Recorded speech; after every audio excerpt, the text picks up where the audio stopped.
აჭარისწყლის გამგეობის შენობაში თურქული კომპანია აჭარა ენერჯი 2007-ის წარმომადგენლები იმ მოქალაქეებს შეხვდნენ, რომელთაც უჩივიან. საუბარი გამგეობის შენობაში დახურულ კარს მიღმა მიმდინარეობდა.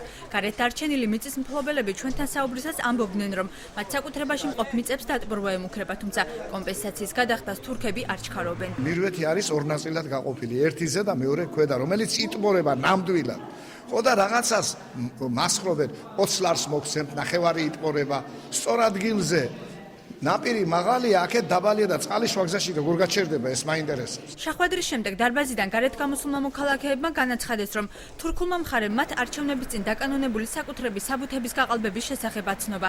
მიწების კანონიერ საკუთრებაში დამტკიცებას კი იმ პირობით დაჰპირდა, რომ შემდეგ იგივე მიწებს მინიმალურ ფასად 20 ლარად აჭარა ენერჯი 2007-ს მიჰყიდნენ. თვითონ გვეუბნება, რომ აგეხმარებით ჩვენ გაგიკეთებთო, ამ დროს ჩვენ გაგიკეთებთო.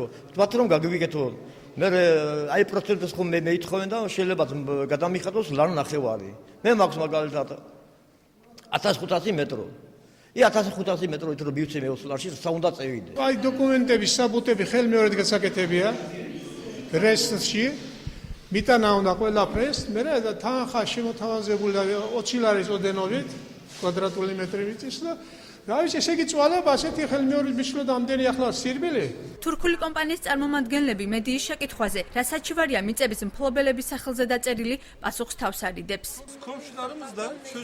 ჩვენ დღეს აქ იმიტომ შევიკრიბეთ, რომ მოსახლეობასთან ერთად გადავჭრათ ის პრობლემა, რაც რეესტრთან დაკავშირებით წარმოიშვა. სასამართლოს არჩევთან დაკავშირებით კომენტარის გაკეთებას არ ვაპირებ, ასეთია ჩემი გადაწყვეტილება.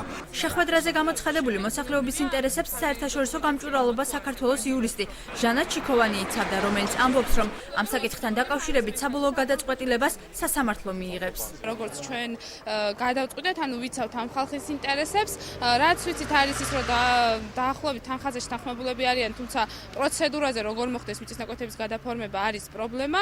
შევისწავლით ამ საკითხს და ჩვენ შევეცდებით, რომ არც ერთი მესაკუთრის თუ მოსარგებლის ინტერესი, ვინც ამ ტერიტორიაზე მიწის ნაკვეთს ფლობს, არ დარჩეს დაუკმაყოფილებელი. იმ 21 ოჯახიდან ნაწილს, რომელსაც თურქულმა კომპანიამ უჩივლა, საკუთარი სახსრებით მიწის გადასაფორმებლად და სასამართლოზე საკუთარი ინტერესების დასაცავად სახსრები არ გააჩნია.